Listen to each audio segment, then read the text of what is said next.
Do you really show your cat that you love them every single day? You probably think you do. But here's what almost no one tells you. Most of the ways humans try to show love to cats do not mean much in a cat's world. In fact, some of the things you do every day, believing they make you a great cat owner, may actually be creating more distance instead of more trust. These 7 things each take less than a minute, but once you start doing them the right way, your cat will not just trust you more, they will genuinely start to return that affection. And we should start with the one thing most people get completely wrong. Number 1.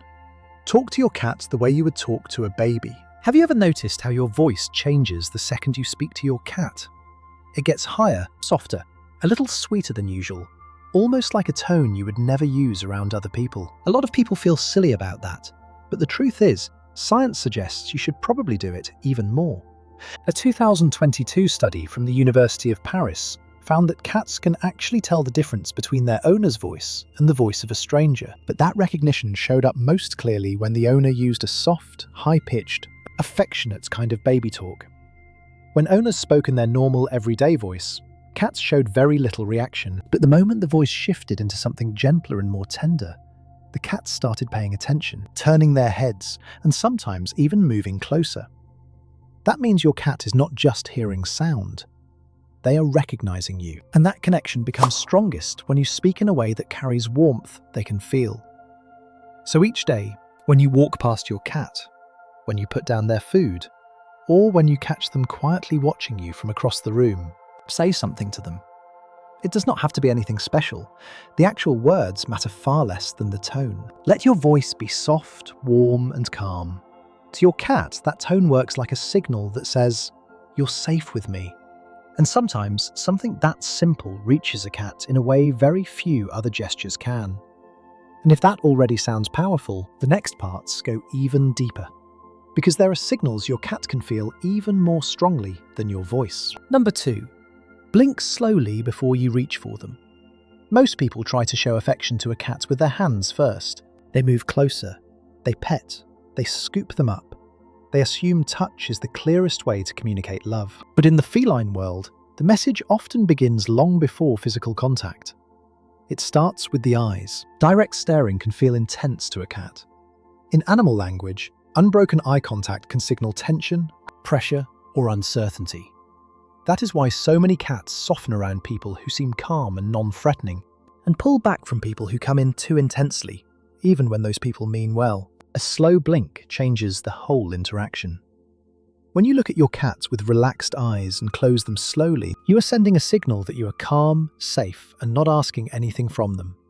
In 2020, researchers found that cats were more likely to approach humans after receiving this kind of slow blink expression. In other words, this is not just a cute internet myth. Your cat may actually read it as a friendly social signal. So instead of always leading with your hands, try leading with softness. The next time your cat is sitting nearby, watching you from the couch or resting in a doorway, pause for a second. Meet their eyes gently, then narrow your eyes and blink slowly, like your face is completely relaxed. Then wait. Do not rush in right after. Do not force the moment. Let your cat decide what to do with it. Some cats will blink back. Some will stay still but soften in their body. Some will get up and come closer. And even if your cat does none of those things right away, you are still speaking in a language they understand far better than grabbing hands and loud affection. Number 3. Let your cat rub on you without interrupting. This is one of the easiest ways to say yes to your cat's version of connection, and most people ruin it by turning it into their own moment too quickly. Your cat walks up, rubs against your leg, presses their cheek to your hand, or whines around your ankle, and your immediate response is to start petting, talking loudly, or reaching down to hold them in place. But when a cat rubs on you, they are not always asking to be handled. Often they're doing something more specific. They're marking you with scent, mixing their scent with yours, and reinforcing familiarity. This is social bonding in cat language. It is a way of saying, "You are part of my safe world." So when your cat rubs on you, try staying still for a moment. Let them finish the interaction they started. Let them pass, circle back, and press in again if they want to. Think of it less like an invitation to take over and more like an invitation to participate quietly. When you stop interrupting these tiny moments, your cat begins to feel that you understand their pace, and that is where real trust starts to deepen. Number 4. Stop touching your cat when they are merely tolerating it. One of the most loving things you can do is recognize the difference between a cat who is enjoying contact and the cat who is simply putting up with it. A lot of cats look calm on the surface, so people assume everything is fine. But if you pay attention, the signs are often there. The skin twitching along the back, the tail starting to flick, the ears turning slightly sideways, the body getting still in that tense, frozen way.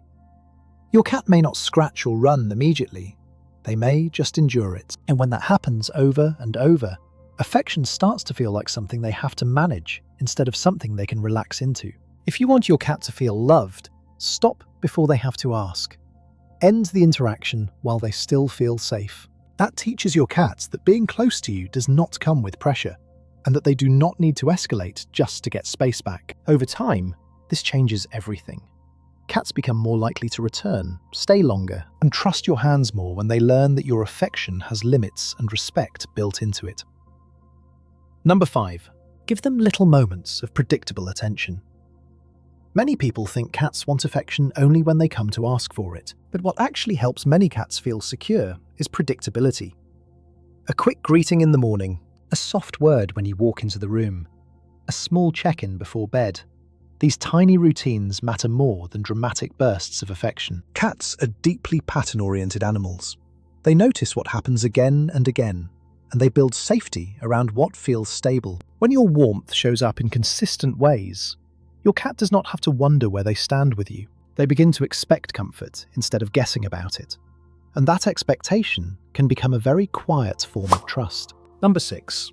Stay near them without always making it interactive. Humans often assume love has to look active, talking, touching, playing, inviting. But one of the strongest forms of feline bonding is simply sharing space without demands. Sit near your cat while reading. Work on your laptop in the same room. Fold laundry beside them without reaching over every few seconds. This kind of low-pressure presence teaches your cat that closeness with you is easy, not overwhelming. It gives them room to observe, settle, and choose their own distance while still feeling connected.